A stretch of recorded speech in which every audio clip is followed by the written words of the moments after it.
Assalamualaikum warahmatullahi wabarakatuh. Selamat malam, salam sejahtera bagi kita semua. Om Swastiastu, Namo Buddhaya, salam kebajikan. Alhamdulillahirabbil alamin. Puji syukur kita akhirnya dipertemukan kembali di dalam Pranata Zoom ini. Dunia digital antah berantah, tapi meskipun demikian kita juga dimungkinkan olehnya untuk bersentuhan secara ide, secara perasaan, dan tentu saja secara pengalaman.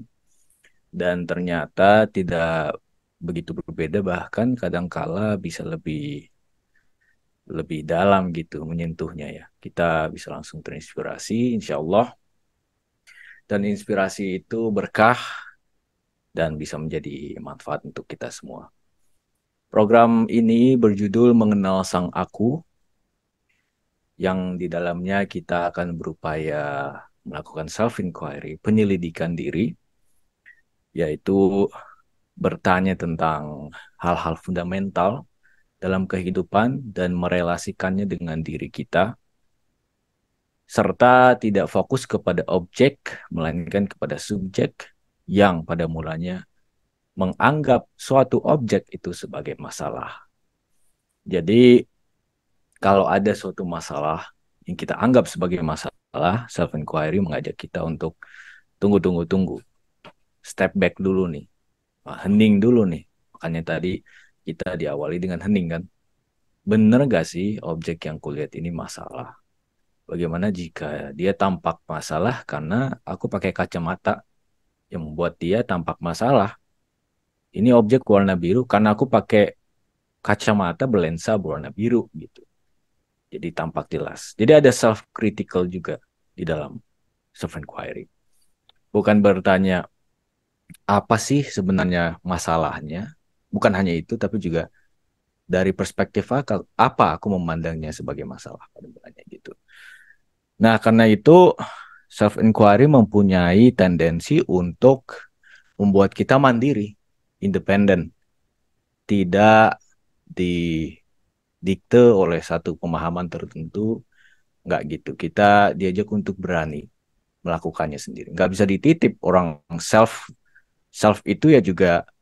Nah, oke sih. Sebenarnya yang dipertanyakan kan self di sini apa ya? Pada mulanya memang harus berangkat kita dari self yang particular, kita masing-masing gitu. Hanya untuk sampai pada titik yang universal bahwa ternyata the real self itu satu. Nah, self inquiry di sini kita melakukannya dengan bimbingan ya, karena lagi-lagi paradoks daripada kebebasan untuk melakukan sesuatu adalah seringkali kita dipaksa untuk bebas. Bukankah itu yang terjadi pada bapak kita semua Adam gitu ya? Jatuh gitu. Kita dipaksa untuk eh, jauh dari Tuhan atau tampak jauh dari Tuhan. Jadi kadang memang harus disentak dulu gitu ya Bang Damai untuk kita benar-benar melakukannya sendiri. Itu paradoksnya. Karena kita sudah terlalu nyaman bersandar pada ya sesuatu atau seseorang yang ternyata tidak terlalu kokoh fondasinya sehingga kita harus disentak dulu gitu. Nah, penyentakan ini berbentuk sorry, berbentuk pembacaan buku Self Presence, The Art of Peace and Happiness, ditulis oleh Rupert Spira, seorang penulis tentu saja dan praktisi self inquiry. Beliau menulis banyak buku dan buku yang satu ini luar biasa mendalam tapi simpel. Dan kita sekarang sudah sampai pada bab berapa ya? 16 ya. Bab 16 bagian ketiga. Jadi kita udah masuk bagian ketiga. Bagian pertama tentang our true nature seperti yang bisa dilihat. Bagian kedua the nature of peace and happiness. Nah, ini 16 ini masuk bagian ketiga sebenarnya. Bagian ketiga itu kalau aku bisa mengambil kesimpulan darinya, tema serba mencakupnya adalah Kalau dua bagian sebelumnya lebih sebutlah ya, karena tidak ada istilah yang lebih memadai, mengarah ke dalam, maka bab ketiga ini, bagian ketiga maksudnya, itu sudah mulai keluar, sudah mulai mau memahami apa sebenarnya yang menampil gitu. Kalau dua bagian pertama, oke, ada penampilan, kita delete tuh penampilan, kita undo kalau di komputer kan, di undo dulu. Nah, bagian ketiga ini kita mulai doing lagi jadinya, doing lagi. Sehingga sudah mulai banyak mereferensikan pertimbangan-pertimbangan kehidupan pada umumnya. Itu misalnya tentang ego, tentang happiness, kedamaian, lalu cinta, dan nanti yang sangat aku tunggu-tunggu sebagai seorang pelajar psikoanalisis tentang desire, Bang Dame. Ya, hasrat ya, itu akan dibahas di sini. Tapi nanti itu, kalau nggak salah dua bab berikutnya. Bab sekarang berjudul The Separate Self is an Activity, Not an Entity. Artinya, diri yang terpisah itu adalah aktivitas, bukan entitas. Nah, ini perlu diingat lagi, teman-teman. Apa yang kerap kita sebut sebagai separate self mungkin secara otomatis kita rujuk langsung kepada ego gitu. Ya benar, mungkin ego tepat ekuivalen dengan separate self, tapi dengan menggunakan istilah separate self, diri terpisah atau diri imajiner, Rupert Rupert seolah-olah ingin menandaskan bahwa karena kita sudah terbiasa menggunakan ego itu dengan konotasi buruk, Rupert mau memurnikan itu lagi. Jadi nggak serta merta buruk. Ya dia cuma separate aja gitu. Dia cuma terpisah, merasa terpisah. Dia imajiner, seolah-olah ada, udah gitu aja. Nggak berarti dia buruk. Itu kan sudah secara otomatis ya kita asosiasikan dengan ego. Gitu. Makanya dia nggak nyebut ego, sama sekali tidak si Rupert ini. Beliau menggunakan separate self atau imaginary self. Nah, klaim dia itu bukan entitas ternyata, melainkan activity. Nah, kalau activity teman-teman berarti ini niscaya. Ini niscaya berarti kalau di aktivitas kan, dia niscaya ada selama sang aku yang tunggal itu apa bukan yang kosong itu yang hadir, peace, happiness, love. Kalau dia beraktivitas, ya pasti terpisah gitu. Pasti terpisah. Jadi niscaya.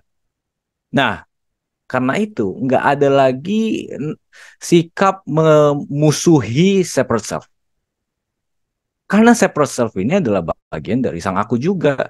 Dia niscaya selama sang aku menari, dan tarian itulah dunia, yaitu pasti ada separate self.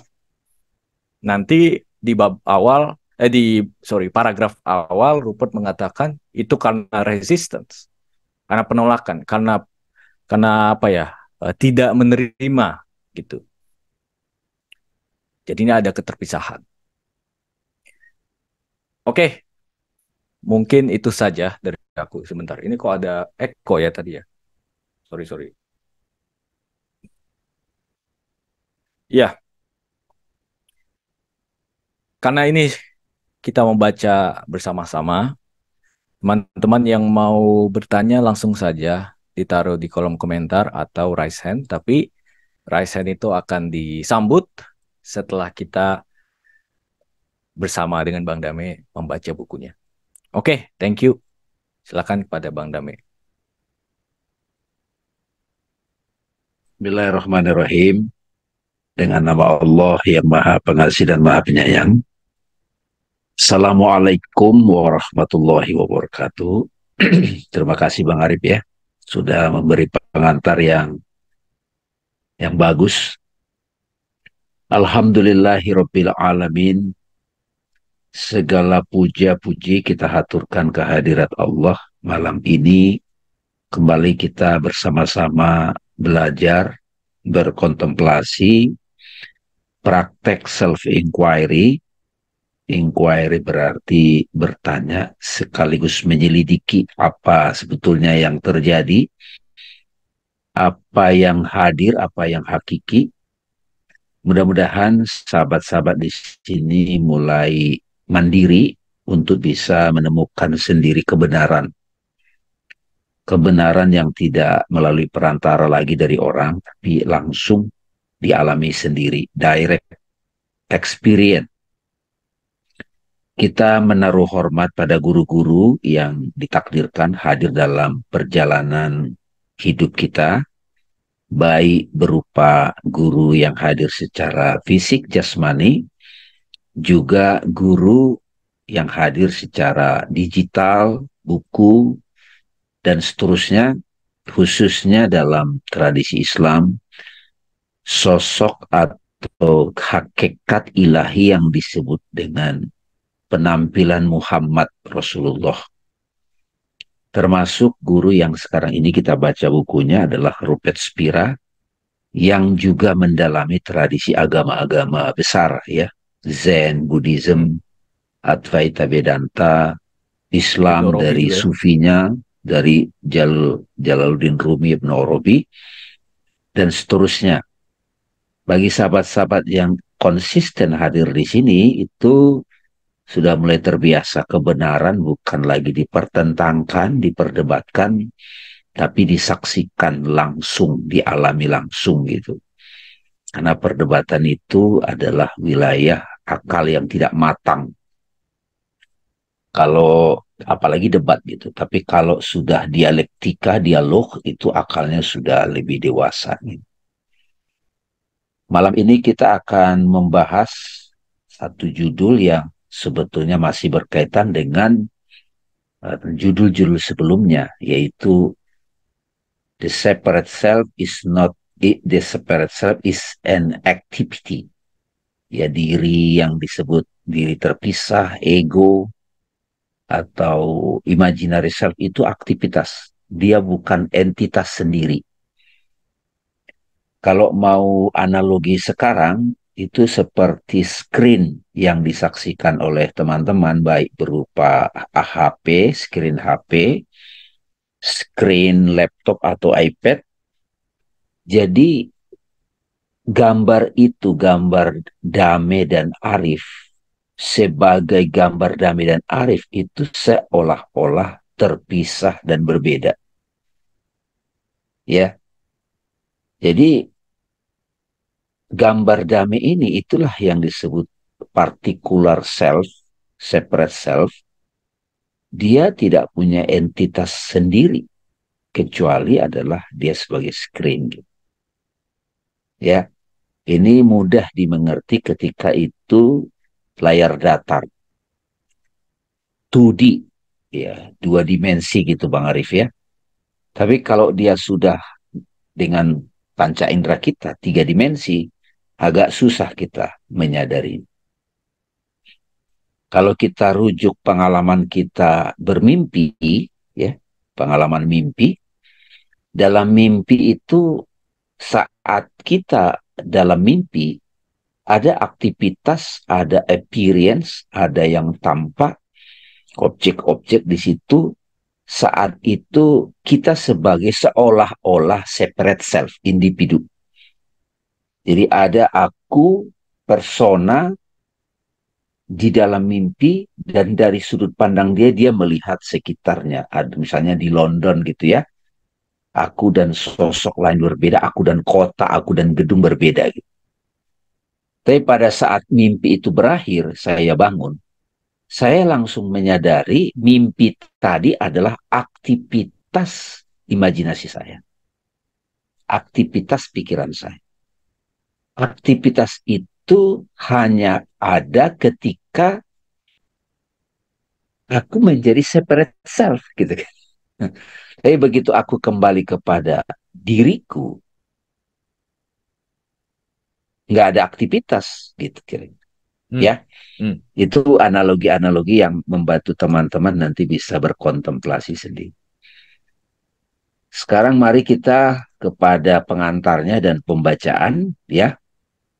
Jadi sekali lagi teman-teman, mari kita membiasakan diri bertanya ini. Jadi tidak mengandalkan Google, kata seorang otoritas. Kita bertanya, siapa aku? Self-inquiry. Tanya, selidikilah siapa dirimu, siapa aku. Langsung, pendekatan langsung, direct path, direct experience. Jadi kalau ada sahabat-sahabat yang teleponan dengan saya, ngobrol, saya selalu mengajak mereka untuk self-inquiry. Tapi Bang Arif ternyata banyak yang tidak ready gitu. Akhirnya harus Hmm. dibantu untuk memahami ya diri. Makanya Ya. terbagi-bagilah diri itu. Nanti kita urai lagi ya, diingatkan. Jadi ketika kita bertanya siapa aku, nah Rupert selalu menggunakan kalimat ini bisa jadi kayak mantra ini ya Pak Yadi ya. Aku jelas sekali adalah yang menyadari dan mengetahui semua pengalamanku. Jadi yang menyadari dan mengetahui semua pengalaman. Aku menyadari pikiranku. Nah ini Rupert menggunakan mind. Aku menyadari perasaanku. Mind. Kalau di antara teman-teman ada yang lehernya kaku, perut lapar, aku menyadari sensasi lapar di badanku Hmm. kan. Ya mohon maaf, termasuk juga desire, syahwat kan. Ya Bang Arif ya, Yes. anak-anak muda gitu ya. Selera itu sensasi juga gitu. Aku menyadari realitas objek di sekitarku kalau kita melihat, mendengar, ya merasa, menghirup gitu. Ya. Tapi begitu tidak siapakah aku, nah disinilah langsung aku, nah ini keberadaan yang sadar. Aku menyadari yang menyadari. Nah ini teman-teman, inilah subjek. Saat aku menyadari diriku yang menyadari itu, maka mulailah aku itu Bang Arif, doing gitu ya, activity. Hmm.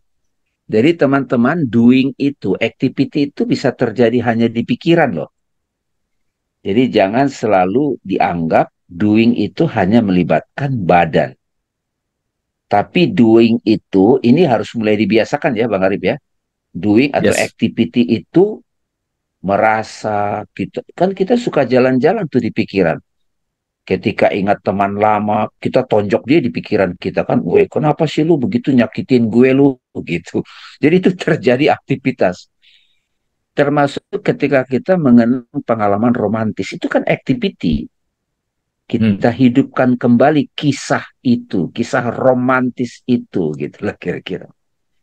Itu terjadi gitu. Nah sekarang kan aktivitas itu juga ada di dunia digital yang disebut sosmed ya. Nah kalau kita tambahin lagi Bang Arif, being, doing, dari kita berelasi dengan dunia fisik, baru kita mulai ada lagi having, ini tambahan nih Bang Arif. Mobilku, rumahku, kan gitu. Punyaku, jadi being, doing, having. Itu Bang Arif ya. Nah, selama ini kebanyakan orang itu menekankan punya, ya, mobilku, rumahku, harus punya suami, punya istri, punya gitu. Hmm. Setelah punya baru kita doing gitu kan. Tapi kita lupa being, sadar siapa sebetulnya yang melakukan doing, dari doing Hmm. itu yang memaknai punyaku gitu. Dan Itu kira-kira. kalaupun being juga interpretasinya sebagai identitas gitu. Iya, Being identitas. actuality gitu. Oh, aku Iya, udah jadi fisik. iya influencer atau CEO gitu. Itu boleh Sukses. dibilang itu penggunaan katanya Bang Arif becoming gitu ya. Iya, oke. Menjadi CEO, menjadi suami, menjadi istri. Tapi acting di balik peran suami, peran istri, peran CEO itu ada keberadaan di situ. Ya. Being aware gitu. Itu loh teman-teman. Subjek. Jadi mengenal sang aku itu semua mengingatkan ke situ. Ya.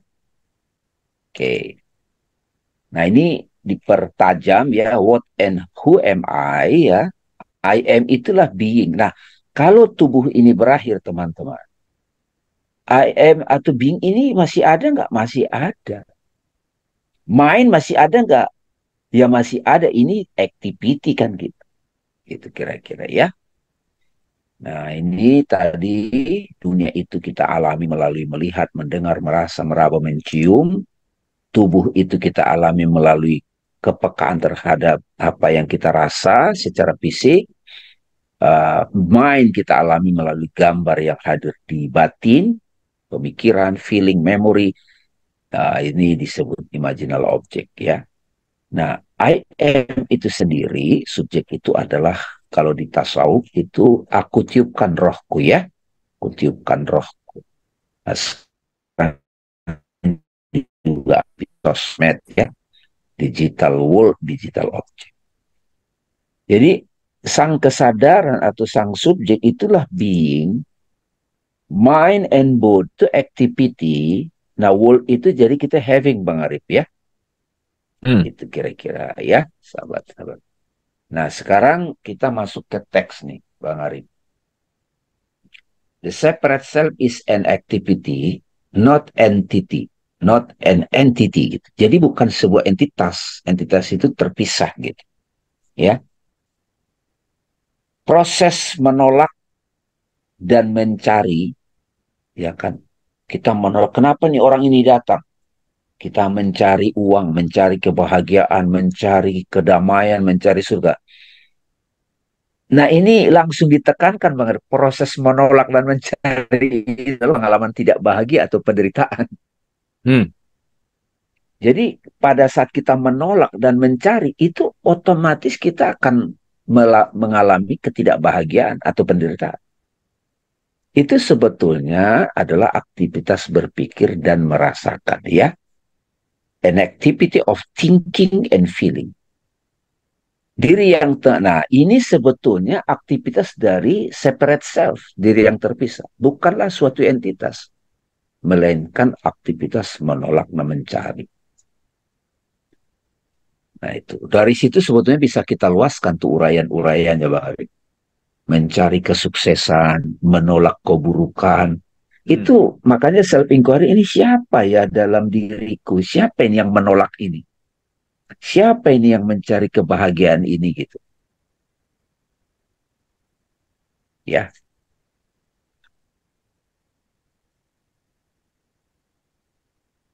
Ketika aktivitas menolak dan mencari berakhir, ini kan sama dengan pasrah kan, Bang Ari? Hening kan? Ketika aktivitas menolak dan mencari itu berakhir, ya, di end, maka diri batiniah yang tampaknya terpisah pun berakhir. Aktivitas berpikir dan merasakan ini merupakan penampakan dalam diri kita, kehadiran yang disadari, sehingga bila sudah berakhir yang tersisa hanya adalah diri kita sendiri. Itulah sebabnya penting sekali teman-teman silent atau kalau yang saya akrabi dan ya Bang Arif ya, ruang, kita jadi ruang. Empty, kita jadi ruang. Ruang itu ada aktivitasnya nggak? Space. Jadi pada waktu teman-teman melakukan meditasi, duduk diam hening, kan pikiran itu aktif kan? Makanya kan kalau di Islam itu susah sekali sholat khusyuk. Karena fokus kepada aktivitas kan? Nah, aktivitas, aduh lama banget sih imam nih. Nah, aktivitas itu kan kayak menolak. Kenapa sih orang ini lama banget sih bacaannya gitu. Padahal kalau kita space, nggak ada penolakan dan nggak ada nyari-nyari lagi, maka diri yang seolah-olah ada aktivitas, seolah-olah ada entitas ego atau spirit self ini berakhir Bang, segitu mudahnya gitu. Ya di sini sebetulnya saya nggak sabar pingin ngasih tahu. Rupet suka ngasih tahu kita berhenti beraktivitas saat tidur pulas. Hmm. Ya bahkan saat tidur pulas itu masih ada sisa-sisa activity namanya napas kan. Tapi tidur pulas ya, kalau tidur mimpi masih ada activity. Karena ada aktivitas teman-teman, maka seolah-olah ada entitas diri di situ gitu. Tadi malam ya gue dikejar-kejar anjing. Tadi malam gue dikejar-kejar hantu gitu ya Pak ya dia. Siapa sih yang dikejar-kejar hantu itu? Gitu, kita bangun gitu. Itu ada sosoknya nggak sih? Ada entitasnya nggak sih? Atau itu cuma aktivitas gitu? Karena kalau kita dikejar-kejar hantu kan, emang kita kemana gitu sebenarnya? Yang dikejar-kejar itu siapa gitu? Hantunya itu juga ada entitasnya nggak itu kira-kira? Tapi kok nyata banget gitu. Nah nyatanya itu karena apa? Karena, nah itu Bang Arif, ini menarik nih tadi Bang Arif kasih pengantar. Begitu kita beraktivitas, nah itu dia jadi kayak ada gitu loh. Hmm. Ya ini pelan-pelan nih. Ya ketika, nah ini sudah tadi ya. Jadi ketika aktivitas itu berhenti, ya berakhir, maka diri batiniah yang tampaknya terpisah pun berakhir. Aktivitas berpikir dan merasakan ini yang merupakan penampakan dalam diri kita, kehadiran yang disadari ya, itu kan disadari. Itu kalau sudah berakhir, yang sisa apa? Ya diri kita sendiri. Dengan kata lain, kita, we, aware present, ya yang sadar akan kehadiran, tidak lagi mengetahui aktivitas berpikir. Jadi dia kayak hilang dan Hmm. merasakan, tetapi hanya tetap terbuka dan kosong, sekedar mengetahui diri kita sendiri. Pengetahuan sederhana tentang diri kita sendiri, pengetahuan sederhana tentang kebenaran kita sendiri, ini adalah pengalaman kedamaian dan kebahagiaan. Jadi saya sering teman-teman kalau ada orang yang, aduh bang, konsultasi dong. Dia, waduh marah. Kalau cerita dramanya nih, aktivitas, aku benci papaku, aku benci mertuaku, misal aku benci ini. Itu kan mertua atau bapaknya lagi tidak ada di situ saat dia telepon saya. Makanya saya ajak dia masuk ke ruang kesadaran tanpa nama, ya Bang Arif, Hmm. itu napas, masih ada aktivitas napas, inhale, exhale. Begitu dia sudah melakukan itu beberapa kali, gimana? Oh tenang bang katanya. Nah ini loh kamu, saya ingatkan dia. Ini loh dirimu yang tenang ini. Oke, ingat ya, ini loh dirimu. Oke. Nah dia tenang. Kalau di dalam tradisi Islam, ini loh nafsu mutmainnah gitu ya. Di jiwa yang tenang. Nah dari state itu, ya state itu, standing di situ, standing as awareness, baru kalau dia sudah baru, nah coba deh perhatikan lagi aktivitas. Wow, bapak saya marah-marah. Wah itu lihat lagi. Nah sekarang coba lihat, observasi, perhatikan, amati aktivitas pikiran itu yang seolah-olah ada sosoknya gitu. Hmm. Menolak kan? Menolak. Kalau mencari, aduh mencari kebahagiaan, mencari ketenangan, mencari keberhasilan gitu. Itu sifat dari pikiran kan. Gitu. Ya, jadi ketika aktivitas pikiran berakhir, maka sosok separate self itu juga berakhir, Bang. Segitu mudahnya loh. Maka yang tersisa adalah terbuka dan kosong ya kan? Ya sekedar sadar dirinya sendiri. Ini disebut dengan simple knowing, the simple knowing of ourselves, the simple knowing of our own being. is the experience of peace and happiness. Ini loh rahasia. Kalau kita rujuk ke Al-Quran, ini yang disebut ala bizikrillahi tatmainnul qulub. Ingatlah hanya dengan ingat Allah, hati tentram. Nah, Allahnya itu kalau kita objekkan, ya dia jadi aktivitas kan, jadi kayak sosok. Itu sebabnya teman-teman, kenapa dalam tradisi Islam nggak boleh membayangkan Tuhan. Meskipun kalau dalam prosesi kita ritual harus ada rujukan kiblat namanya Ka'bah. Kalau Islam kan Ka'bah. Jadi fokusnya ada dulu objek. Kalau di Christianity bisa lilin gitu. Bisa sosok patung gitu. Ya, ini pelan-pelan mulai dimengerti kenapa di ritual. Nah, faktanya momen ini tidak mengenal batas waktu. Kedamaian ini, pengalaman sebagai space ini tidak mengenal batas waktu. Karena jika tidak ada pikiran, maka tidak ada waktu. Ya, when there is no thoughts, jadi kalau tidak ada thoughts, nggak ada time loh. Coba, gimana ada time? Berarti waktu itu ada di mana?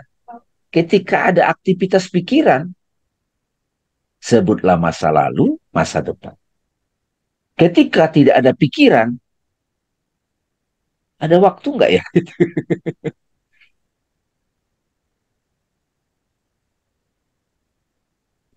Trauma ketika kita ada aktivitas pikiran yang disebut dengan kejadian trauma masa lalu gitu. Nah, itu ranahnya psikolog tuh, hipnoterapis itu. Tapi kalau kita langsung ke mengenal sang aku, Bang, nggak ada begitu-begitu, benar nggak, Bang?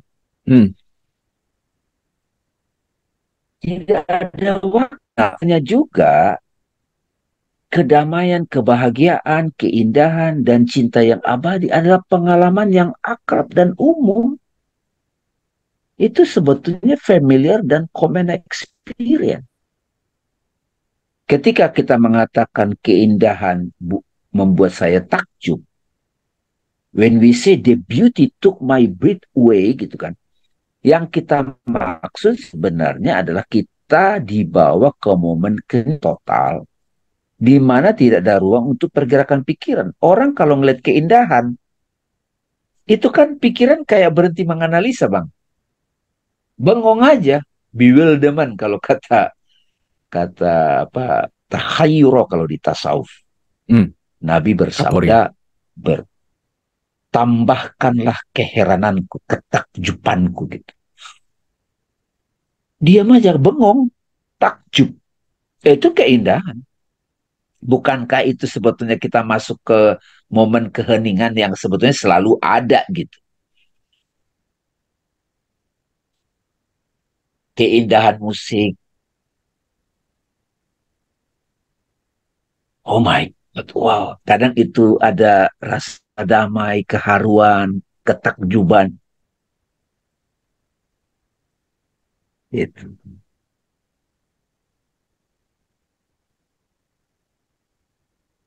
Oke, gitu ya. Nah, without thoughts, tanpa pemikiran seperti yang telah kita lihat ya tadi, tidak ada perlawanan atau pencarian. Dan oleh karena itu tidak ada khayalan di dalam diri.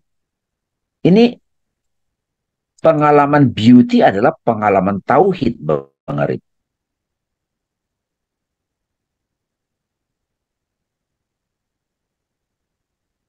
Kenapa ya itu indah? Kan itu aktivitas pikiran kan. Kalau kita lagi takjub, nggak ada kenapa-kenapa kan.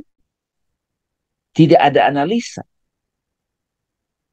Nah, begitu kita mulai menganalisa, baru kita pretelin tuh logisnya. Hingga nggak merasakan lagi keindahan itu.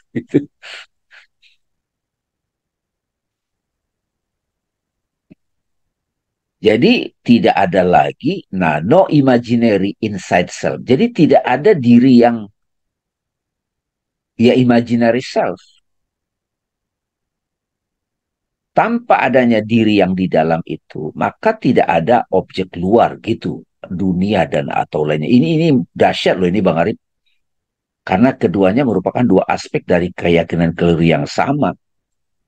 Jadi Gimana ngasih taunya ini ya Bang Arif ya?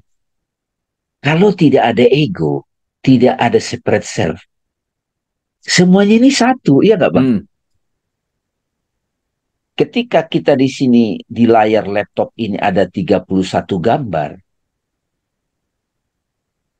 gambar Arif sebagai subjek, gambar Dame sebagai objek. Enggak dong. Subjeknya itu ya layar, objeknya juga layar. Tok, iya kan? Makanya adanya subjek objek itu ketika ada diri yang imaginary self, separate self, Bang. Hmm. Hmm. Sebenarnya ya, ketika dalam mitologi Islam, metafisika Islam, Tuhan sendirian, tauhid, ahadiyah. Dia beraktivitas. Wa izqala rabbuka lil malaikati jalan fil ardi khalifah. Ketika Allah aku hendak menciptakan seorang khalifah di muka bumi. Itu kan turun ke bumi, itu the world. Hmm. Ada keinginan itu, ada kehendak itu. Udah aktivitas. Maka ada taman dibuat surga gitu. Di situ ada sistemnya malaikat-malaikat. Terus diciptakanlah di situ separate self, Bang Arif. Separate self itulah Adam, kita sebut Adam. Dari dirinya. Nah, nggak berhenti di situ. Adam juga minta pasangan namanya Hawa. Nah, dari situlah muncul banyak aktivitas sampai disebut kejatuhan Adam ke bumi gitu-gitu. Makanya teman-teman kalau kita diberkati bisa mengerti direct experience, direct path, apa yang disampaikan Rupert Spira ini benar-benar tauhid loh. Menyelamatkan sekali ya. Jadi luar biasa. Jadi pada saat subjek objek tidak ada, yang tersisa hanyalah keintiman yang tak terlukiskan dari wujud murni, yaitu kedamaian, kebahagiaan, dan cinta itu sendiri. Dengan kata lain, kedamaian dan kebahagiaan detik dengan hancurnya diri imajiner. Sebenarnya hakikat dari apa ya, ketika seorang kekasih intimasi dengan kekasihnya yang digambarkan dengan hubungan suami istri, Bang Arif. Momen itu sebetulnya tidak ada dua diri, tidak ada subjek objek. Hmm. Yang ada hanya love itself, ya nggak Bang? Ya. Itu pengalaman momentary state, tapi ketika wujud sang aku itu sudah merasakan dia satu dengan semuanya, nggak ada yang lain lagi. Nah itu kan, bukankah itu tauhid, itu samadhi total, manunggaling kaulo gusti, ketuhanan yang maha esa. Itu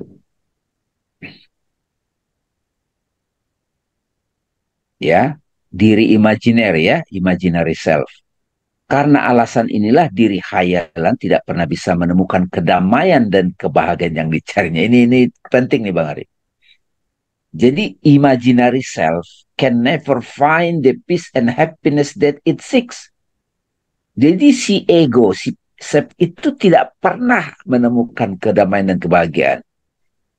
Aktivitas pencariannya sendiri menghalangi kedamaian, ya kan, dan kebahagiaan. Dan cinta yang selalu hadir di balik pemikiran pencarian. Aktivitas itu yang membuat dia tidak sadar. Ya, jadi gimana cara bahagia? Ya berhenti beraktivitas kan, gitu. Menyadari being itself itu.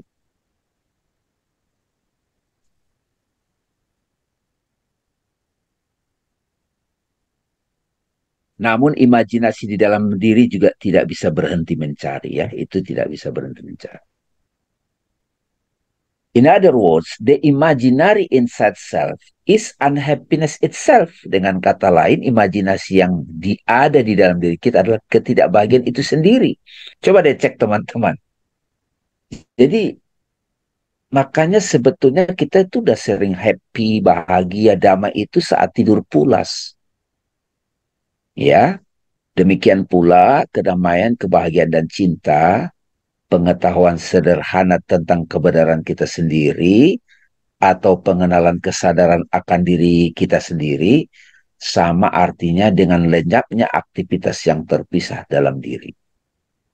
Itulah sebabnya diri yang terpisah tidak akan pernah bisa merasakan kebahagiaan, ya. That's why the separate self can never experience happiness. Diri yang terpisah ibarat seekor ngengat. Nah, itu kan yang mencari nyala api, rindu untuk bersatu dengannya. Laron, saat menyentuh api, ngengat itu mati. Kematian ngengat adalah penyatuannya dengan nyala api. Itu menjadi nyala api. Itulah satu-satunya cara untuk mengetahuinya. Ini catatan saya nih Bang Arif. Puisi Rumi. Lihatlah ngengat atau laron-laron ketika dia mendatangi cahaya. Saat dia bertemu cahaya, dia hancur. Ya kan, dia jadi cahaya. Diri imajiner itu ketika menyatu dengan sang aku. Diri yang terpisah tidak dapat mengalami kedamaian, kebahagiaan, dan cinta. Ia hanya bisa mati di dalamnya. Jadi satu-satunya cara untuk dapat kebahagiaan hakiki, mesti mati. Mati sebelum mati, antal maut qoblal maut. Mati sebelum mati itulah sebetulnya keabadian. Ya. Jadi pertanyaan Bang Arif waktu itu self inquiry, apakah aku? Apa ya aku? Siapa aku saat kematian terjadi? Jadi kita membayangkan ketika tubuh kita berakhir, siapa ya aku saat itu? Apakah aku yang terjadi, yang eksis saat itu dengan aku yang sekarang itu tetap sama?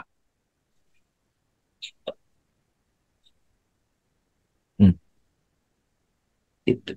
Bagaikan ngengat dan nyala api, diri terpisah yang kita bayangkan menjadi diri kita sendiri, menjadi nyala api ketika menyentuhnya. Pada saat yang tak lekang oleh waktu itu, perlawanan dan pencarian berakhir, dan bersamaan dengan itu pula imajinasi di dalam diri. Ya, ya. We did it the imaginary inside self. Yang tersisa hanyalah nyala api yang telah membakar diri imajiner. Yang tersisa hanyalah keberadaan esensial kita. Ini yang saya pahami juga ketika dalam tradisi Islam, Bang Arif, Ibrahim dibakar api. Ibrahim di situ kan separate self. Ya. Ketika dia kembali jadi diri sejati, nggak ada yang bisa terbakar gitu. Yes. Kalau kita tarik dalam pengalaman langsung, diri kita yang terbakar api itu saat cemburu, saat benci, saat dendam, ya nggak? Cemburu, dendam, kesal, marah, apapun namanya. Itu kan aktivitas. Ketika dia kembali kepada esensi dirinya, nggak ada yang terbakar kan? Dia bahkan adalah cahaya itu. Jadi saat teman-teman mengalami marah, benci, kesal, apa, sebut aja namanya semua tuh. Overthinking, mau macam-macam. Depresi, itu separate self. Saat dia mengalami kematian, justru dia kembali jadi diri sejati.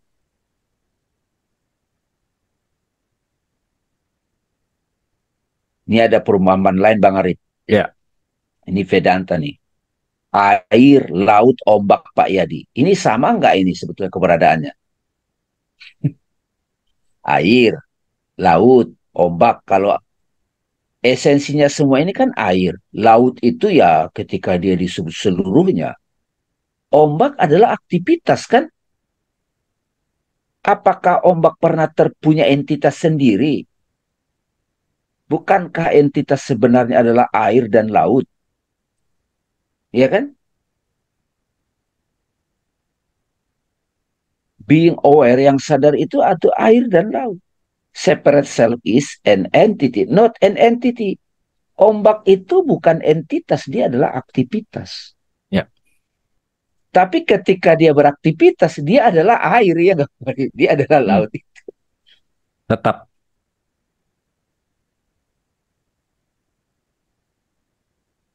pada saat kita melihat ombak, lihat juga dia sebagai air, sadari juga dia sebagai laut. Ya cobalah teman-teman kalau lagi di laut itu ombaknya gede, segede tsunami gitu kan. Mm-mm. Mulai dapat ya teman-teman. Jadi laut itu bukan entitas mandiri, bukan. Dia aktivitas. Jadi pada saat teman-teman sedang marah, lagi aktivitas nih dia nih, gitu. Jadi bukan ada sosok tersendiri si marah, nggak ada separate self itu seolah-olah separate terpisah. Ini melegakan loh, menyadari the separate self is an entity, is an activity, not entity. Itu melegakan loh.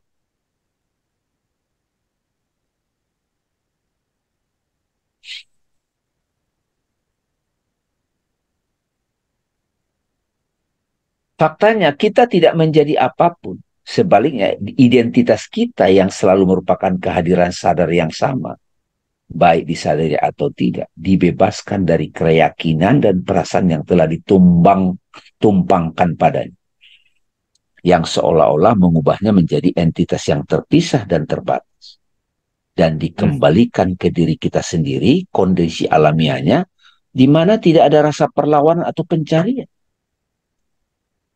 Ketika ombak kembali sadar dia adalah air, nggak ada lagi rasa inferior. Kan itu dialog sufi begitu Bang Ari. Ombak kecil merasa menderita, kenapa aku dihempas ke kiri dan ke kanan. Dia mencoba berupaya untuk menolak, kok aku selalu menderita, dan mencari bagaimana supaya dia menjadi ombak besar. Ombak besar mengingatkan, karena ombak besar sudah tercerahkan. Wahai ombak kecil, janganlah lihat dirimu sebagai diri yang terpisah. Janganlah lihat dirimu sebagai, kamu itu sebetulnya air dan laut juga gitu. Kamu tidak ada bedanya dengan aku, kata ombak besar.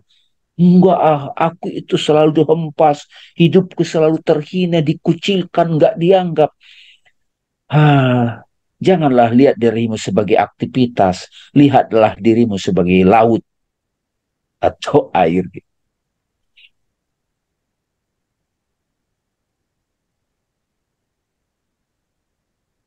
Sudah terjawab ya Bang Arif ya?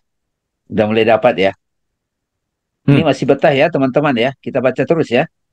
Ya, ya. Nah, yang tersisa hanyalah keintiman pengalaman yang mulus, di mana tidak ada waktu, di mana sebuah pikiran dapat muncul dan memisahkan diri yang terpisah di sana dengan menciptakan objek ya, orang lain atau dunia yang terpisah. Jadi dunia ini menampil karena ada diri yang terpisah, Bang. Ini kalau teman-teman cukup berani berkontemplasi self-inquiry, jadi sebetulnya kapanpun saya bisa kembali menyatu kan. Nggak perlu proses tahap 1, tahap 2, tahap 3. Tahap 1, tahap 2, tahap 3 itu karena kita melihat dari sisi aktivitas pikiran. Nah sekarang juga dikatakan lagi Bang Arif, itu sebenarnya apa sih Pratu? Itu adalah aktivitas kesadaran. Ketika kesadaran beraktivitas, itu namanya pikiran. Ya. Itu namanya perasaan. Ketika dia pada dirinya, ya kesadaran aja.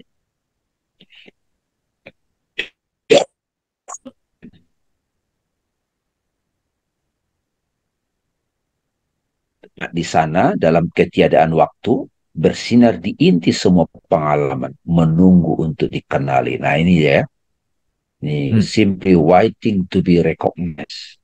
Terletak kedamaian, lies the peace, happiness, and love for which we long. Jadi kita sebenarnya merindukan rumah kita itu ya.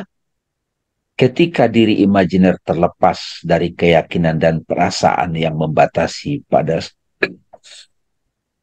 satu sudut kecil pengalaman, pikiran dan perasaan yang disebut tubuh dan batin, ia akan terungkap sebagai satu-satunya diri yang ada dan secara intimasi meliputi seluruh pengalaman. Kita tidak menjadi seperti itu. We don't become dead. We have always only ever been dead. Jadi kita tidak pernah Gimana ya? Kita tidak pernah menjadi wujud. Kita Ya, tidak pernah menjadi becoming. tanda petik Tuhan. Kita adalah selalu itu gitu. Mm-mm. Jadi layar ini tidak pernah, gambar ini tidak pernah, wah saya berusaha menjadi screen gitu. Ombak, aduh, ombak itu karena saya berusaha menjadi laut, menjadi air. Oh, oh, kamu selalu air kok. Mm-mm. Nggak perlu kamu mencari-cari, oh saya mau mendekati Tuhan. Nah, kira-kira gitu. Saya mau mendekati kedamaian. Saya mau mencari kedamaian. Oh, kalau kamu kembali pada dirimu, no activity, oh, you are dead. Kamu itu.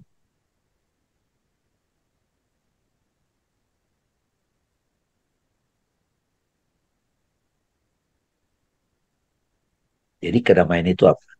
Ketika no activity. Makanya kan kita sebut rest in peace. Pasrah total. Nah, gimana kalau saya aktif? Nggak apa-apa. Sadari yang aktif itu adalah kesadaran. Nah, itu Bang Arif. Mm. Tadi Bang Arif ngasih tahu di pengantar ya. Aktivitas itu adalah kesadaran, ya nggak? Itu. Ya, Ketika separate cell itu menganggap dia entity, nah itulah penderitaan.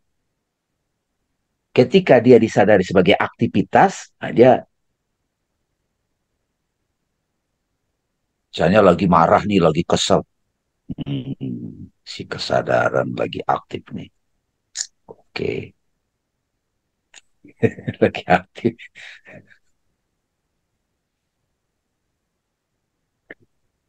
The simple recognition of our own being is the transparent experience of peace, happiness, and love. Iya kan? Pengenalan sederhana keberadaan diri kita sendiri. Makanya kunci kebahagiaan itu adalah mengenal diri sendiri. Mengenal diri sejati ya. Ketika tubuh dan pikiran muncul kembali, Bang Arif, mereka dipenuhi dengan ya, kedamaian dari hakikat sejati kita. Jadi kalau kita udah sadar diri sejati itu no activity, maka tubuh dan pikiran ditata ulang oleh pengalaman kedamaian dan kebahagiaan. Ini udah turun dia ini, ya, menampil Bang Arif. Dan cinta abadi ini. Dan sebagai hasilnya segala macam kondisi menyenangkan dapat muncul di dalamnya. Hakikat makom ini mungkin berbeda-beda. Di beberapa makom bagian mungkin bagian luar biasa dan eksotik, di tempat lain tidak begitu dramatis dengan kualitas yang lebih melarutkan atau meleleh. Jadi ketika sang keberadaan ini, sang kesadaran itu beraktivitas, dia sudah tidak terganggu lagi, Bang.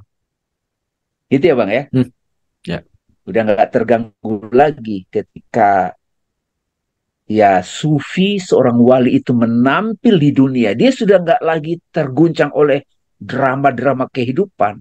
Ada yang romantis, ada yang sakral, ada yang apa ya, tragis. asketis gitu kan, Mm. asketis gitu. Jadi macam-macam. Namun keadaan ini pasti akan hilang seiring berjalannya waktu. Jika kita percaya bahwa kedamaian, kebahagiaan, dan cita adalah kondisi tubuh dan pikiran yang demikian, ya kan? Makanya pertemuan yang lalu, Ya, peace and happiness bukan state of mind and body. yes. Jadi kenapa perasaan bahagia bahagia itu kayak datang dan pergi? Karena kita meyakini itu adalah kondisi badan dan pikiran. Ya, Tapi ketika kita menyadari recognition bahwa kedamaian dan kebahagiaan cinta itu adalah diri sejati kita, dia tidak akan pernah pergi. Karena kita menganggap kedamaian, kebahagiaan, dan cinta itu adalah kondisi tubuh dan pikiran, kita pasti akan berpikir bahwa kedamaian dan kebahagiaan dan cinta telah memudar. Dan kita akan pergi mencarinya lagi. Menderita lagi, Bang Arif. Diri yang terpisah diciptakan kembali dengan pencarian ini, dan sebagai hasilnya hakikat sejati kita terselubung, tersembunyi mm. lagi. Bagi banyak dari kita, tidurnya adalah akses utama menuju kedamaian dan kebahagiaan hakikat diri kita. Dalam tidur nyenyak, diri kita yang sebenarnya secara alami terbebas dari beban menjadi diri yang imajiner, terpisah, dan berada di dalam diri sejati. Itulah mengapa tidur nyenyak itu damai, dan itulah mengapa kita menantikannya. Ketika tubuh dan pikiran terbangun dari tidur nyenyak di pagi hari, mereka muncul dengan kedamaian dari hakikat sejati kita. Namun dalam banyak kasus, kemunculan pikiran di pagi hari mengawali babak baru perlawanan dan pencarian. Aduh, gimana nih? Aduh, harus siapin ini nih. Uang sekolah nih. Ini gimana nih? Saya harus sukses nih. Saya harus dapat pasangan nih. Gimana ya? Saya harus menghindar dari debt kolektor nih. Wah, itulah sehari-harinya kita.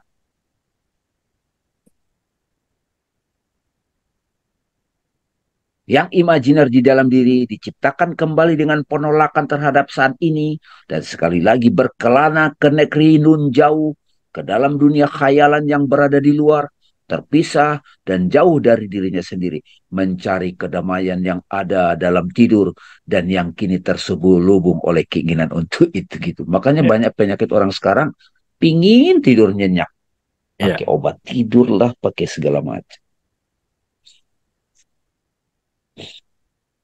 Dahsyat ini sebenarnya ya. Begitulah nasib dari diri yang terpisah, teman-teman. Hal ini ditandai dengan kerinduan yang tak terpuaskan akan kedamaian, kebahagiaan, dan cinta, dan hidup di tempat yang secara tradisional dikenal sebagai neraka. Gitu. Nah, itu secara tradisional disebut neraka. Namun, neraka bukanlah suatu tempat. Ini adalah suatu keadaan, ya. A state of believing oneself to be a separate inside self. Makanya para sufi benar, neraka itu adalah merasa jauh dari Tuhan gitu. Merasa terpisah dari Tuhan. Tuhan di situ bukan entitas sang kesadaran. Sesuatu yang terpisah di dalam diri sendiri, terputus dari orang lain dan dunia, tanpa henti mencari kedamaian, kebahagiaan, dan cinta di masa depan yang tidak ada. Semoga suatu saat saya dapat cinta sejati, kayak gitu-gitu lagi. Termakan dan dipertahankan oleh aktivitasnya sendiri, menolak dan menginginkan satu hal saja dengan ukuran yang sama, kematiannya sendiri, kehancurannya sendiri, dengan mengabadikan dirinya sendiri tanpa akhir. Itulah cerita reinkarnasi nggak ada habisnya. Beberapa tradisi spiritual melembagakan kerinduan ini dalam bentuk yang lebih halus dan mengabadikannya sebagai bentuk pencarian dan praktek yang lebih halus dengan mengabadikan diri, khayalan, dan ketidakbahagiaan yang melekat di dalamnya. Cepat atau lambat, melalui penderitaan yang berlebihan, melalui kecerdasan atau tanpa alasan yang jelas sama sekali, menjadi jelas bahwa apa yang kita rindukan hanya tersebelung oleh kerinduan akan hal itu. Ya, beberapa orang mengeksplorasi pengalaman mereka dan sampai pada kesimpulan ini, yang lain sampai pada kesimpulan ini dan kemudian mengeksplorasi pengalaman mereka. Tidak masalah bagaimana hal itu terjadi. Yang benar-benar penting adalah melihat dengan jelas bahwa diri terpisah yang kita bayangkan sebagai diri kita adalah satu, adalah dan selalu tidak ada sama sekali. Jadi nggak pernah ada itu. Ketika diri yang terpisah runtuh, ya, when the separate self collapses, the true self sign, diri sejati bersinar. Makanya perlu kematian kan? Namun diri sejati ini bukanlah entitas atau objek apapun seperti tubuh dan pikiran. Juga tidak dilahirkannya menjadi tua atau ditakdirkan untuk mati. Kita keluar dari pengalaman sebagai orang yang mengetahui, merasakan, mencintai, dan merasakan ya. Perceiver ya, sebagai pusat atau lokasi di mana, atau dari mana semua pengalaman diyakini dan dirasakan terjadi. Ya.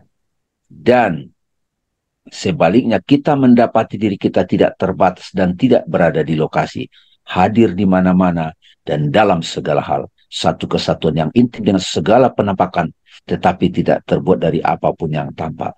Tidak mampu lagi membatasi diri kita pada satu sudut kecil pengalaman, melainkan tersebar ke seluruh muka bumi, menyentuh semua benda yang terlihat secara Hmm. setara. Ini menyatu ini Bang Arif. Iya. Ini bukanlah perasaan baru dan aneh. Sebaliknya hal ini sudah biasa. Kita selalu mengetahuinya. Ini lebih seperti recognition. It is more like recognition. It feels like home.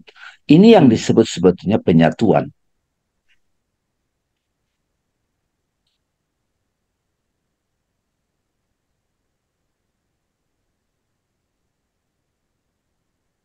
Ya.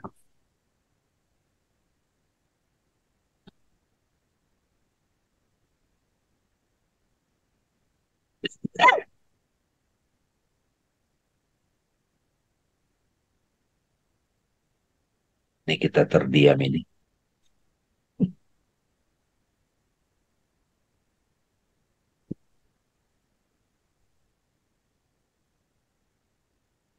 Bisa kemana-mana ya. Urayanya Rupert Spira ya. Yes. Itu pengaliran inspirasi itu sebetulnya. Saya kira itu dulu Bang Arif. Jadi the separate self is an activity, not entity. Ya, Ya. silakan Bang Arif Betul. kasih ulasan Oke. versi Bang Arif dulu. Wow. Nanti barangkali ada pertanyaan, silakan. Udah ada pertanyaan sih, tapi untuk secara singkat aja ya, menyambut tadi pembacaan yang luar biasa. Agak panjang, tapi karena itu cernanya jadi perlu lebih teliti kan. Dan itulah Sabun Query. Tapi aku mau membacakan satu paragraf tadi yang aku nggak di mana tadi ya. Pokoknya bunyinya gini. Sooner or later, through an excess of suffering, through intelligence, or for no apparent reason at all, it becomes clear that what we long for is failed only by the longing for it. Sekarang aku mengerti tepat dari satu paragraf itu aja kenapa desire dibahas nanti. Soalnya sangat identik dengan pemahaman psikoanalisis, terutama yang Lacanian yang aku ikuti tentang desire gitu Bang Demi.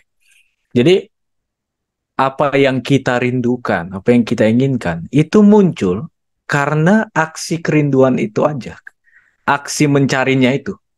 Jadi aksi mencarinya, the longing for itu justru menciptakan seakan-akan ada sesuatu yang harus diraih, yang harus dicapai.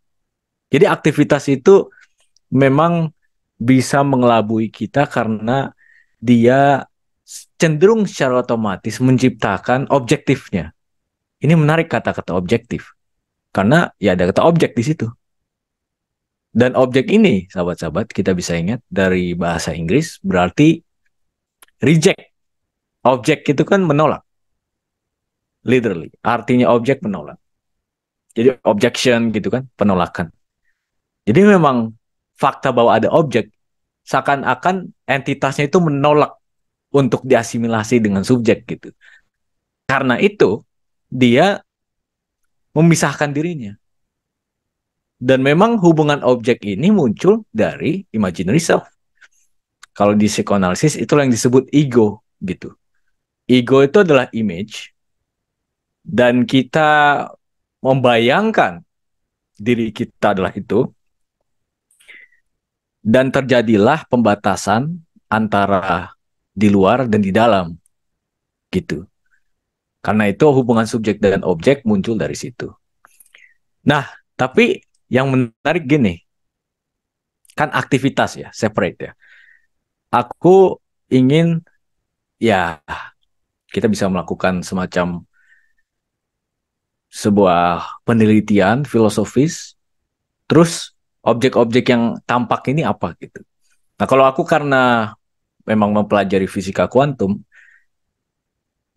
di dalam fisika kuantum itu semua hal yang tampak, semua objek yang tampak padat ini, misalnya kita sentuh nih, kenapa kita bisa merasakan dia padat?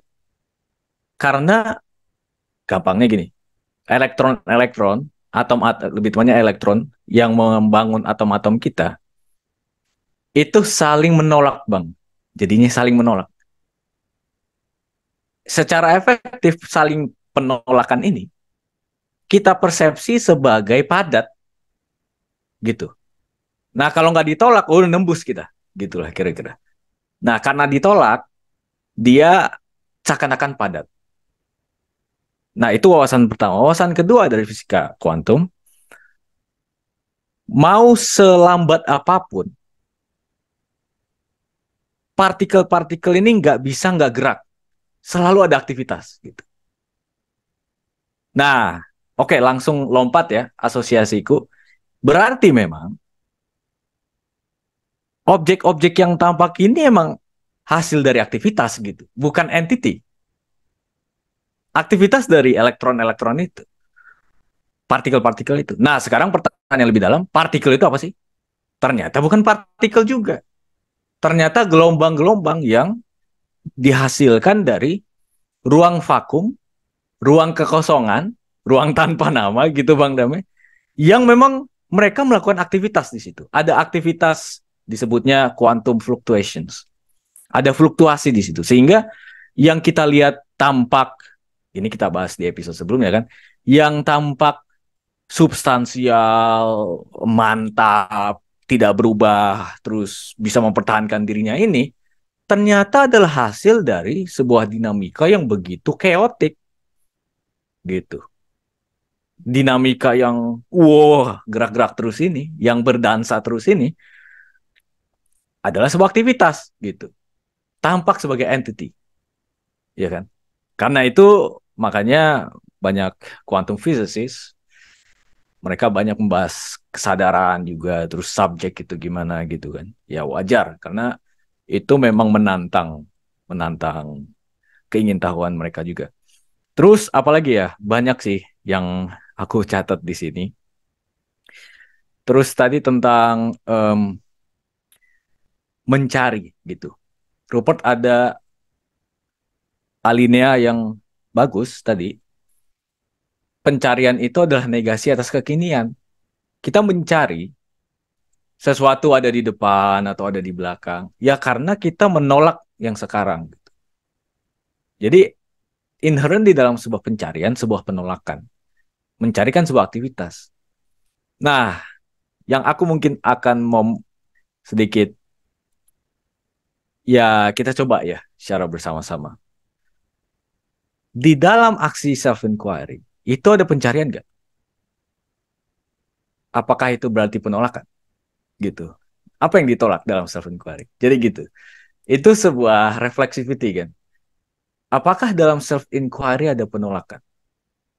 Terus bagaimana dengan la ilaha illallah? La. Bukan ini, bukan itu, bukan. Nah, is it rejection? Apakah itu sebuah penolakan? Terus bagaimana dengan sebuah keniscayaan di dalam proses spiritualitas, perjalanan spiritual kita untuk masuk dulu ke dalam, menolak yang di luar. Nah, apakah itu sebuah penolakan? Itu bisa direnungkan bareng-bareng ya. Terus juga tentang ada kekhawatiran tadi. Bang Damai menyebutkan khawatir akan masa depan, khawatir akan masa lalu. Khawatiran sebuah aktivitas. Dan kalau sudah sadar itu sebuah aktivitas, bukan entitas ya, maka sebenarnya kita tidak lagi terganggu dengannya.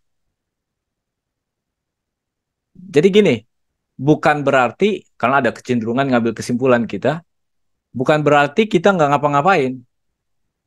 Oh nggak usah sukses dong. Ya sukses, nggak apa-apa. Tapi kalau aku sih cenderung mempertanyakan ya, apa sukses itu. Karena sukses itu paling paling ideologis lah. Paling banyak sekali di sana itu asumsi-asumsi kultural kita yang nggak usah lah itu kalau menurutku. Tapi berhasil mungkin ya, berhasil karena kita bisa mendefinisikannya sendiri. Bukan berarti nggak begitu gitu. Yang enggak adalah hubungan kita dengan itu sebagai kekhawatiran. Nah itu. Jadi nggak apa-apa itu. Tapi kenapa harus khawatir sih? Itu kan yang pada mulanya.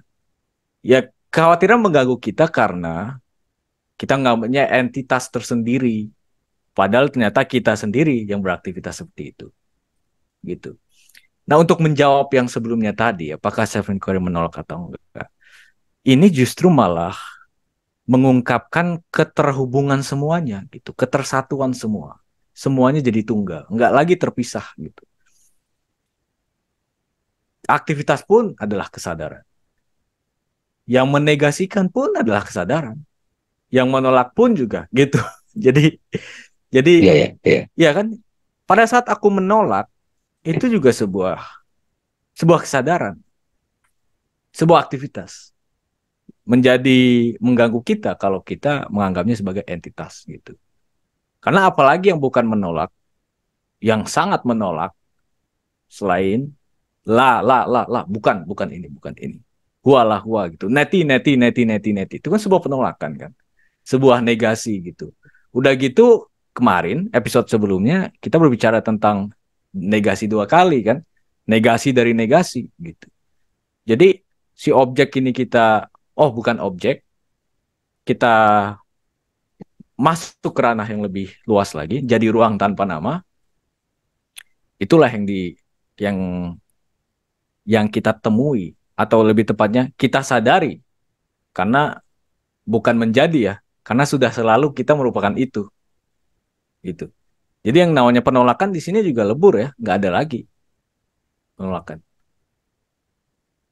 itu. Nah, kalau bingung juga memang perlu dicerna baik-baik gitu, karena ini Terus sebuah perjalanan itu, intelektual gitu ya. Karena tadi kalau membahas tentang beauty gitu, beauty adalah ketika pikiran stop, nggak analitik lagi. Tapi terkadang Bang Leme, kalau untuk ya mereka yang suka sebuah gagasan besar fundamental, itu bisa nangis sendiri melihat betapa indahnya sebuah ilmu gitu.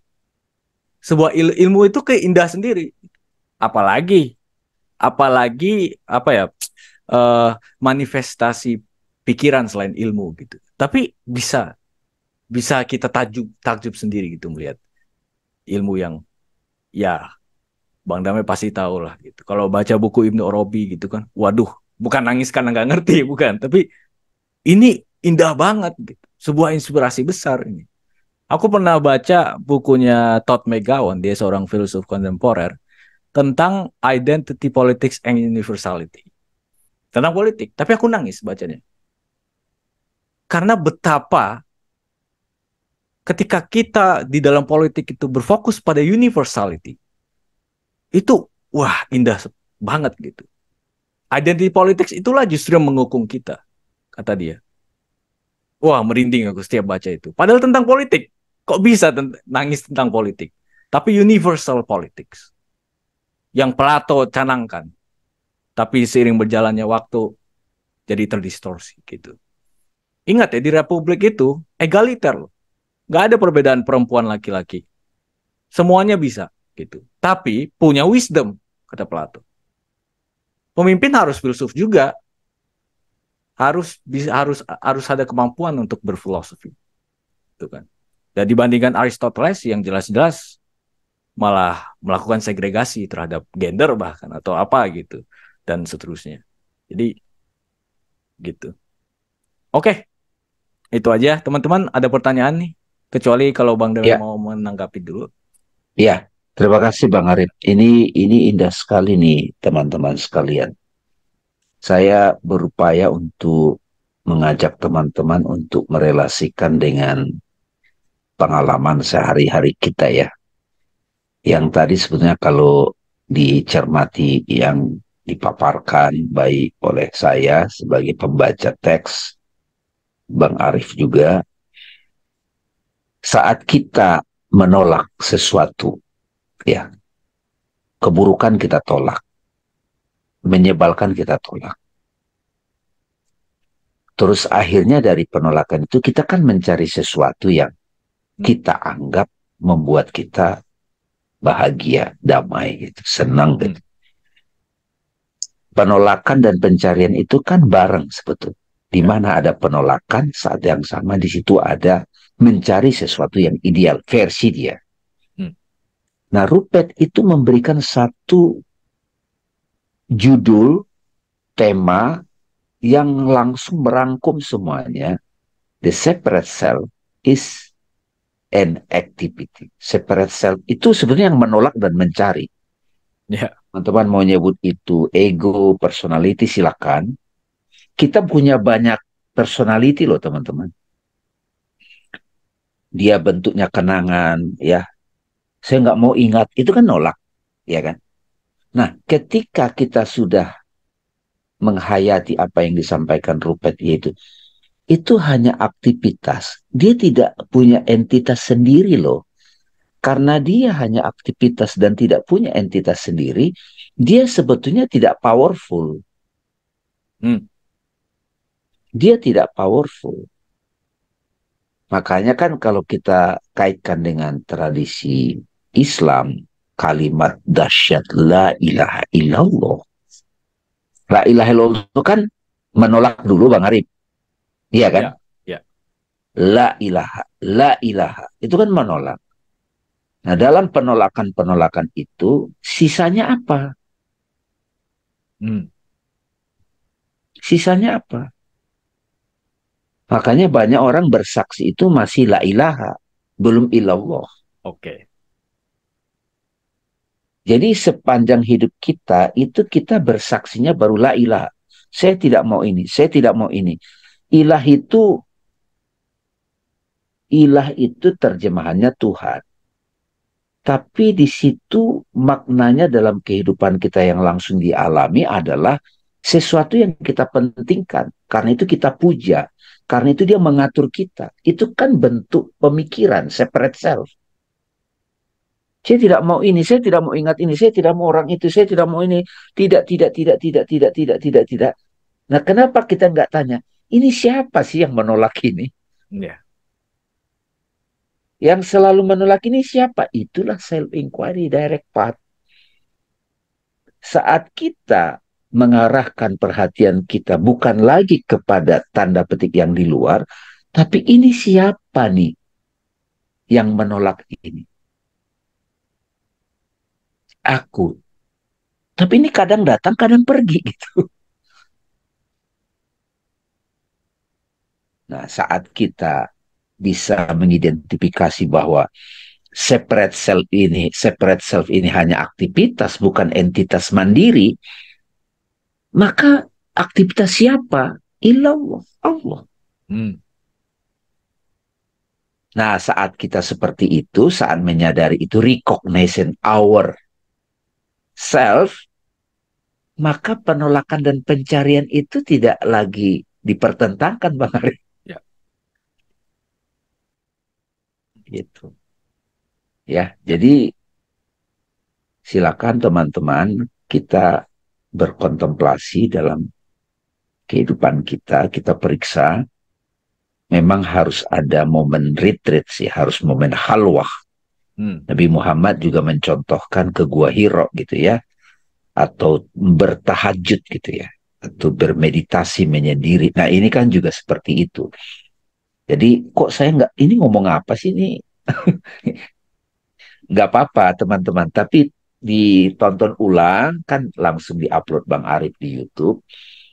Dan teman-teman juga dipersilakan bertanya ya, untuk bisa merasakan, menyingkap kebenaran-kebenaran ini. Jadi ujungnya nanti adalah penolakan dan pencarian itu bukan lagi sesuatu yang kita risaukan. Ya. Saya khawatir hari esok. Ya enggak apa-apa. Emang kenapa kalau khawatir? Itu kan memang aktivitas kalau saya berpikir, kalau saya mengindividu, ya memang ada itu. Orang nanya, Bang Dai masih khawatir nggak? Khawatir. Khawatir itu aktivitas tapi tidak mengganggu. Ya. Wow. Di situ kita mulai melakukan satu penyelidikan. Ada gelisah. Gelisah itu aktivitas. Tapi begitu kita sadar, dia tidak akan berkuasa karena dia hanya aktivitas. Ntar juga lewat, ntar juga tidur pulas. Makanya beberapa sahabat kalau mau mengambil keputusan penting, jangan langsung. Pikiran lagi aktif. Tunggu 24 jam. Tidur dulu gitu. Ya, benar. Begitu sudah tidur, tidak ada aktivitas, bangun pagi lagi mandi. Nah, ada ide langsung ada solusi gitu. Yes, yes, yes. Ya, silakan Bang Arif Oke, dibacakan. ini ada 3 pertanyaan nih. Dari Abdul Aziz. Ketika mengenang mantan, berarti kita menjadi separate self ya, Bang? Iya, siapa yang mengenang mantan itu? Ada mantan, kan ada gambaran, ada sosoknya di benak kita kan, mantan. Ada emosinya juga tuh. Itu kalau diteliti seru loh itu. Nah, Ya. siapa yang merasa gelisah dengan sosok mantan itu? Kan ada. Yaitu yang disebut separate self-nya kita. Ini hanya aktivitas loh, gitu. Jadi bukan, ya sudah, ya kalau teman-teman sudah mulai kokoh sebagai ruang tanpa nama, suwung, I am, malah kadang menikmati sinetron itu, wis, ada mantan nih lagi lagi main sinetron sama si sosok Dame gitu, misalnya kalau kita mau menyebut personality kita itu di situ. Iya, karena gini juga ya. Kita lagi aman nih, tiba-tiba datang ke memori. Kan ada sebuah sikap self-inquiry tersendiri untuk bertanya, kenapa ini datang? Gitu kan? Jadi nggak langsung ditolak, justru diterima. Tapi ya itu, harus sikap standing up for as awareness. Oke, lanjut ya. Silakan. Dari Aji Subling. Subing. Kalau gitu bukan have do be, tapi be do have ya. Hmm, Ya, ya, ya. betul. Itu yang Ini penting bijak nih. sebetulnya. Karena kebanyakan orang kan saya harus punya ini, misalnya saya harus punya rumah, saya harus punya kantor supaya saya bisa melakukan ini itu, Mm-mm. saya harus punya ini. Kalau udah kesadaran dulu, sadar dulu siapa diri, be. Baru dari be itu, be aware of I am, kan? Being aware of being aware, baru kita beraktivitas mulai dari level pikiran, turun kepada tubuh, baru turun kepada dunia ini, maka nanti ada heavy, punya prestasi ini, punya itu. Punya itu tidak selalu fisik ya teman-teman. Punya itu juga ide, gagasan, ya kan? Ya, Itu. hubungan. Ya. Oke, dari Alvina Hikmah. Salam Bang Dame, bagaimana saat ini dalam bekerja sebagai bentuk dharma kepada keluarga dan masih dalam pemikiran untuk money oriented? Ya. Gimana tuh Bang Arif dulu? Coba deh. Kamu kasih kontemplasi versi kamu. Meski pakai common sense. Hmm, apa salahnya uang juga sih? Itu. Kalau ya udah, lanjut aja. Yang masalah kan gini, ketika ketika kita ini ya, kalau aku sih ada sempat pemikiran seperti ini dan sampai sekarang sih. Goal oriented action itu seringkali menjadi cara terbaik untuk tidak memikirkan tentang goal. Itu ironisnya. Jadi harus pencapaian ini, tujuan-tujuan ini. Tapi nggak tanya kenapa harus tujuannya ini. Mau ngapain sih gue dengan tujuan seperti ini? Gitu. Orientasinya kepada tujuan justru malah cara terbaik untuk tidak memikirkan tentang tujuan. Jadi memang pertama-tama sih gini, ketika gini mungkin ya, memang ini jambung juga ke pertanyaan sebelumnya. Memang tampak being terus doing having itu seolah-olah sebagai tahapan gitu. Tapi being ini kan di depan bukan berarti dia pas ke doing itu hilang kan. Beingnya selalu tetap ada, selalu ada terus. Gitu. Nah artinya yang agak keliru mungkin ya, ketika gini kita kayak harus cari-cari dulu. Misalnya gini, selalu pertanyaannya kan, oh gimana kalau memang tinggal di sebuah lingkungan yang memaksa, mengharuskan aku harus ikut ini, ikut itu, gitu dulu. Terus gimana dong? Ya itu juga tetap dilakukan, tapi bukan berarti pengajian semacam ini, terus self inquiry ini itu nggak selesai. Maksudnya nggak dilakukan gitu kan. Jadi bisa kerja bareng gitu. Itu yang kadang kita cenderung memikirkannya eksklusif, padahal enggak. Padahal mereka bisa bareng jalan bersama. Jadi ya udah tetap cari uang, tapi Dharma ini juga tetap dihayati gitu. Apa sebenarnya yang mau kita lakukan gitu kan. Kalau misalnya memang keadaannya tidak memungkinkan gitu. Seringkali juga ketika menolak, enggak aku nggak mau ini, aku nggak mau dipaksa oleh orang tuaku gitu. Ya akan menghasilkan karma juga gitu ya Bang Dami. Bahkan mungkin lebih parah dalam arti orang tuanya jadi punya hubungan yang oh ya hubungan dengan orang tua jadi selek gitu kan. Dengan keluarga jadi selek itu maksudnya kesel ya, bahasa bahasa gaul gitu. Jadi kesadaran ini sangat diperlukan untuk bisa adaptif, untuk bisa luwes, bisa menari di bermanuver di berbagai rintangan gitu. Ingat karena itu semua aktivitas kan perlu kesadaran aja. Oke. Gitu paling. Kalau dari Bang Dami silakan. Ya, tadi sebenarnya Bang Arif kasih statement yang emang kenapa kalau uang gitu kan. Hmm, Uang ini memang sekarang ini ya ada pemaknaan time is money. Bahkan kalau di Amerika itu uang itu udah ya Tuhan gitu. Tuhan protect dalam dollar. pengertian, iya, Tuhan dalam pengertian dia bisa melalui dia bisa melakukan apa saja gitu. Dan uang itu adalah alat, Iya. ya, alat gitu. Jadi sikapnya itu yang perlu di-inquiry Hmm, teman-teman. Ya, uang itu kan disepakati sebagai alat kita untuk berinteraksi, menggantikan barter gitu. Ya, gitu. hmm, Dengan uang itu saya bisa mengekspresikan kasih sayang saya pada orang tua, itu kan jadi dharma, jadi ibadah. yes. Jadi mencari uang yang banyak untuk memberikan, mengekspresikan kasih sayang, kasih hadiah, ya bagus dong itu. Tapi ini perlu penghayatan kontemplatif dari masing-masing individu di sini. Karena di beberapa tempat udah ada budaya uang itu sumber kejahatan, uang itu bisa membuat orang Betul. sombong. Nah, Betul. belief system seperti itu membuat kita jadi menderita sendiri, bukan uangnya yang salah. Belief, Hmm. pemaknaan terhadap uang itu. Dan itu satu proses kontemplasi sendiri. Gitu ya Mbak ya. Jadi nggak ada yang salah dengan uang. Oke, dari Abdul Aziz. Untuk praktek sholat sendiri Bang Dami agar dapat standing as awareness gimana Bang? Kan biasanya harus merapai apa? Merapal bacaan kan itu pakai pikiran biasa.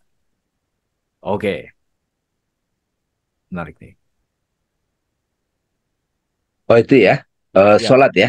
iya sholat. Ya, pertama-tama harus dibedakan dulu secara maknawi, sholat sebagai aktivitas badan, aktivitas pikiran berarti kita mengerti bacaan, kita mengerti maknanya, tapi sholat sebagai standing as awareness, apa itu?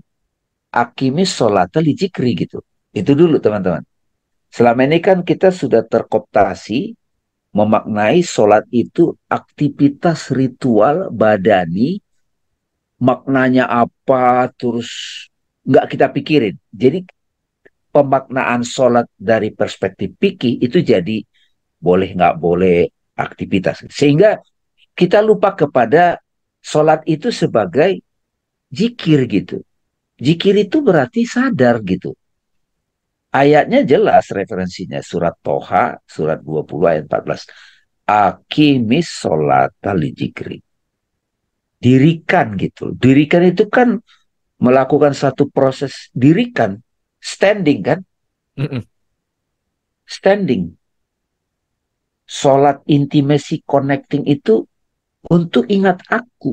Aku di situ apa? Nah, itu bukan separate self. Jadi Nabi Muhammad waktu di Gua Hiro, kita tidak belum mengenal ada ritual sholat kan dalam konteks cerita sejarah. Ritual sholat itu yang kita kenal secara umum datang dari pengalaman Isra Mi'raj. Nah, karena sekarang sudah dimaknai secara kolektif, sholat itu aktivitas rutinitasnya, ya jadi tertutupi jadinya sholat yang zikrullah itu. Hmm. Kalau saya ke anak muda, saya selalu nanya tuh, kamu kalau HP-mu lowbat diapain? Dicas bang. Oke. Kalau kamu lowbat diapain? Gitu. Kalau Hmm. kamu lowbat. Kalau HP kan dicas ada yang nggak full baterainya gitu. Kalau kamu lagi lowbat gimana? Lowbat itu bete, malas gitu segala macam, bosan gitu. Wah, saya dengerin musik, saya ngopi gitu. Mau nggak saya kasih tahu ada cara ngecas?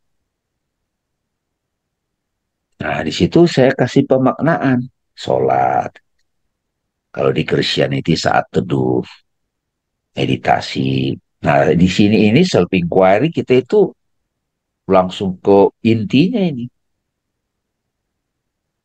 Nah, kalau sudah sadar sang aku, kita bisa berlatih, berpraktek dalam ritual sholat. Ada sebagian melalui tai chi, melalui yoga, gitu.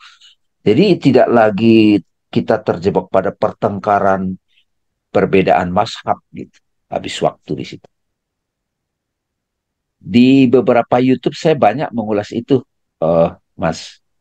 Hmm. Ya, ya, ya, ya. Silakan yang lain. Oke, ini pertanyaan terakhir ya teman-teman dari Bu Yana. Bang, kemampuan untuk menerima itu tidak ada penolakan atau pencarian berbanding lurus dengan kekokohan standing awareness kita ya. Bisa saja Ya, di awal masih sering menolak atau mencari bila ada fenomena yang tidak tidak sesuai ekspektasi, tapi lama-kelamaan makin jarang dan mulai bijak untuk menerima. Apa begitu, Bang? ya Makasih betul. dari Itu yang disebut kalau 7 derajat jiwa itu rodiah. Hmm. Kan supaya rodiah, ya ayat Tuhan nafsul mutmainnah. Ngapain? Mutmainnah itu kan state of soul relax. Sebenarnya mutmainnah itu bisa dialami langsung dengan beberapa kali sadar pada napas.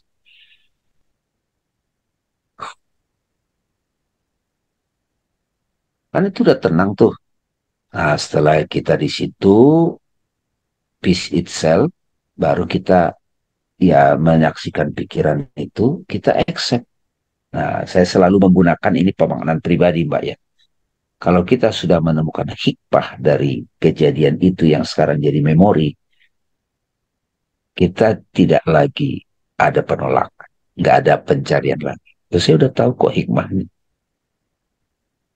Jadi ketika mengingat kejadian itu kembali, kan tadi kayak tadi ada yang telepon saya, aduh bang saya melakukan kesalahan, saya dicela oleh tetangga gini gitu segala macam, dia terintimidasi dia oleh kata-kata tetangga, kata-kata keluarga. Kamu udah menemukan hikmah belum dari perbuatan salahmu itu? Nah, diajak dulu lah self inquiry, dia kembali kepada jati dirinya sebagai peace itself, damai, baru coba bisa nggak kamu menyaksikan aktivitas pikiranmu itu tanpa terganggu. Jadi salah satu buah dari pembahasan malam ini adalah kalau kita sadar separate self itu activity bukan entitas, ya nggak apa-apa, memang begitu aktivitas dia gitu. Mm-mm. Nggak Mm. ada lagi kenapa ya kok begini ya, nggak ada, emang dia begitu sifatnya, dia aktivitas separate self itu pasti beraktivitas. Tadi Bang Arif udah kaitkan dengan yang terkecil, partikel-partikel. Iya. Kalau yang terbesar itu galaksi-galaksi kan gitu, Mm. berputar gitu. Gitu ya, Mbak Yana. Terima kasih sahabat-sahabat ya. Malam Ya. ini kita bisa belajar bersama ya. Mudah-mudahan semakin akrab. Saran saya tonton ulang dari awal Search of Happiness itu karena itu indah itu ya. Jadi ada beberapa yang diulang dan itu indah banget. Silakan Bang Arif. Oke, Bu Yanti sudah. ada yang mau disampaikan Bu Yanti? Oh iya, Bu silakan Yanti, kalau ada. aku Gimana Bang? Ada yang mau ditanyakan Bu Yanti? Udah ngantuk ini. Tadi Oke. Oh ya udah, udah ya udah, nangkep oke, semuanya Sip, dan sip, ya sip. udah. saya Alhamdulillah. merasakan bahwa Oke. apa yang sama Bang Arif sampaikan itu dia rasakan gitu Bang, kebahagiaan, kemudian yang tadi di separate apa tuh namanya self Separate self. seperti itu. Oke, Oke. baik Bu. Oke. Ya, terima kasih Ibu Jayanti. Ya, tadi udah closing ya, Bang Dem ya. Ya, Oke. Ya, teman-teman, terima kasih banyak atas kedatangannya. Alhamdulillah kita sampai di penghujung acara yang kita dapat ya dari judul di apa? The separate self is not entity is an activity and not an entity. Ini sungguh luar biasa ya. Kita akan bahas happiness is never absent di pertemuan berikutnya. Ya, tentang kebahagiaan lagi. Oke. Ya, jadi memang dengan begini aku mau membacakan lagi ya dari paragraf yang menurutku powerful. Sooner or later, through an excess of suffering, through intelligence, cepat atau lambat melalui excess atau kelebihan penderitaan atau melalui pemikiran atau tidak ada alasan sama sekali, menjadi jelas bahwa apa yang kita dambakan itu terselubung atau terhijab hanya karena kita mendambakannya. Jadi gitu, sebuah paradoks ya. Terakhir, aku akan semacam mengekspos diriku yang agak aneh ini. Pada suatu hari, aku naik motor, terus entah kenapa, emang mungkin karena emang lagi nggak sadar aja gitu lagi. Ya lagi udah bengong aja, tiba-tiba aku ini, panik. Panik nyari apa tau gak? Nyari kunci, nyari kunci motor. Jadi gini, aku naik motor, tapi nyari kunci motor. Padahal motor itu bisa jalan ya karena kuncinya ada gitu kan. Karena kuncinya ya udah ditaruh gitu kan, mesinnya nyala gitu. Nah, aku bayangkan itu sebagai alegori kita di kehidupan ini. Kita mencari kunci kebahagiaan, kunci ini. Padahal fakta bahwa kita mencari bisa berjalan. Itu karena kuncinya udah ada. Karena udah kepasang kuncinya. Gitu. Itu aneh kan? Panik tiba-tiba kok, aduh ini mana kuncinya ya gitu. Kayak orang pakai kacamata, mana kacamatanya. Padahal dia bisa melihat, bisa dimungkinkan untuk mencari oleh kacamatanya gitu. Jadi itu yang kita dapat hari ini.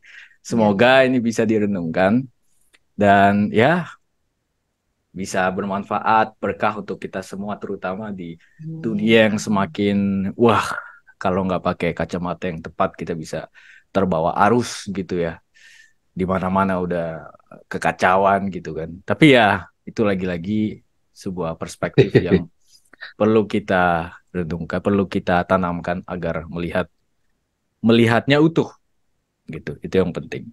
Oke, teman-teman terima kasih Bang banyak. Arif baca dulu nih Apa kata-kata tuh? Mbak Rodiah nih. Kata-kata Mbak Rodiah. Oke. Kunci surga juga kita masing-masing sudah pegang ya, Bang. Oke. Betul, betul, betul. Kalau udah kayak gitu sih memang sudah semuanya jadi all is well. Thank you.